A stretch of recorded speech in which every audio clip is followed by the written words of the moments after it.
Whoa! Whoa. That was dark. I walked into this episode expecting some fights with Rinka, white-haired girl, and stuff like that against all the villains and the antagonist of this episode.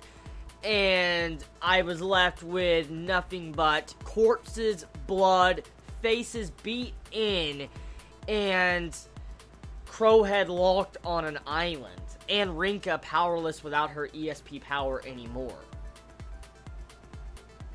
This episode, man, by far the best episode of Tokyo ESP. It is by far the best episode I have seen so far from this series. Just the way it was handled. I mean, this series is built up slowly. Pretty much, it's been building up slowly. It's been, training Rinka. It's been training Murasaki. Been training every character, trying to have their character development. And then it slowly sat us into the story and the plot lines with the characters and villains and stuff like that. But this was our first taste. Our first taste of the evil and brutality that this series can possibly display. For instance, seeing how Rinka got her face just knocked in like that. I mean, you saw blood coming out. You see her getting the hell beat out of her. You see her getting choked on the freaking ground by her own friends in school. It was so brutal. It was a really brutal episode. I mean, it was as brutal as seeing Kaneki get his face freaking beat in up against the table. It was just violent. Very, very, very, very, very violent. I did not expect that much gore and violence in Tokyo ESP. It was a complete shocker to me. It really was.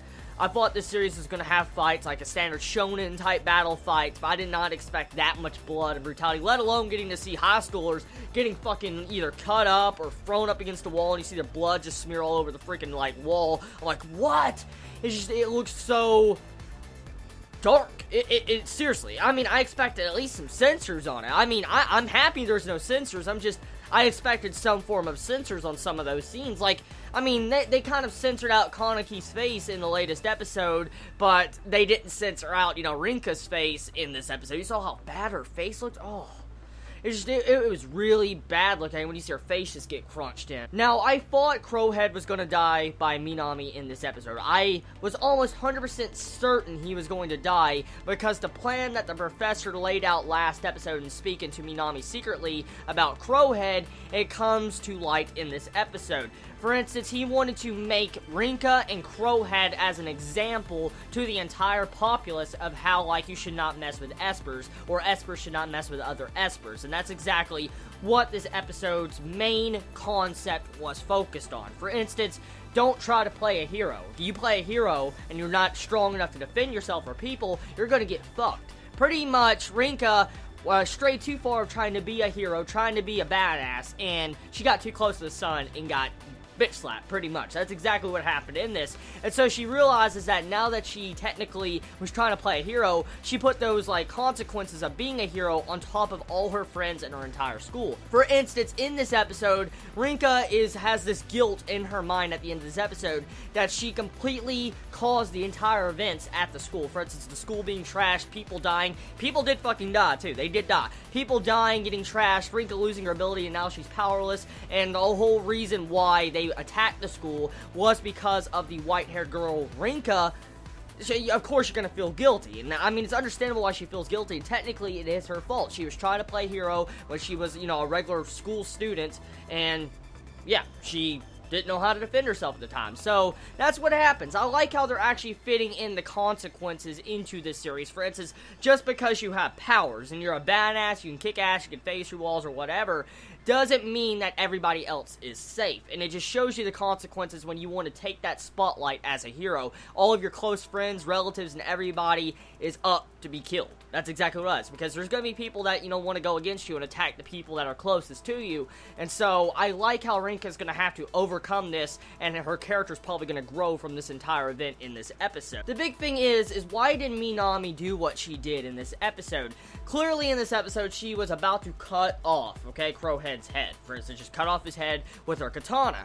But she stopped for some whatever reason, and Crowhead wakes up on an island. Now, we don't know exactly where this island is. It's probably in God knows where in the middle of the ocean, of course. But, I mean, still, Does Minami really care so much for Crowhead that she was willing to go against the professor's orders? For instance, supposedly from the backstory we learned from this episode is that Minami casted away her humanity. She no longer has her humanity, she's no longer human since she has powers, and she was going to go dark pretty much, and she couldn't kill the person that, the professor told her to kill. And so it shows you that she still has a human side to her. She still cherishes, Crowhead.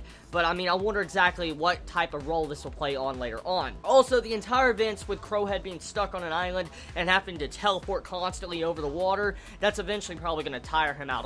I don't know exactly how his power works. I think, he loses stamina if he uses his teleport too much. But either way, nonetheless, now I understand why Crowhead wasn't in the first episode, because if he was in the middle of the ocean, miles away from the mainland, anywhere else, he could be close to Hawaii for all we fucking know. And seriously, imagine having to, teleport slowly across the ocean while, near Hawaii or something to Japan. You gotta think about that. And also, he doesn't know which direction to go. We also gotta figure that in. He's on this island, and he doesn't technically know which way is to Japan. He doesn't. He could be anywhere. He could be halfway across the world near Britain. We don't know. I'm just saying that, that might also explain why he wasn't in the first episode of Tokyo ESP, because he's still trying to get there back to Tokyo.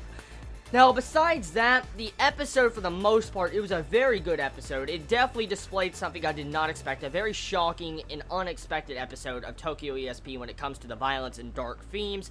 Now, there's a couple things about this episode that kind of irked me a little bit. It's not bad. It's definitely not bad. But some of the animation in this episode did not look that good. Now, it wasn't like the paper jar we saw last episode. That was like, what the fuck? In this episode, I noticed a little bit of animation stuttering in this episode. Like, when you see Rinka on the ground, she's being the shit beat out of her and all that, and you see her try to move, and you see, how, Minami's pushing back Crowhead, the animation in that entire scene looks, weird, really weird. It looks, jittery or something, because, the way you see, Crowhead moving back, it looks weird, unlifelike, and at the exact same time, the way you see, Rinka sit her head up and all that, it just looks like it's too fast-paced. It just doesn't look right. But, that's just my own opinion, personally. It is my own opinion, but I noticed that. I don't know if I was the only one to notice that, so if you did, please let me know in the comments below. Go watch it if you have yet to watch it, because you'll definitely enjoy it. So let me know in the comments below. I love all of you so much. You have a wonderful day or night wherever you live. Please be safe. Chibi out.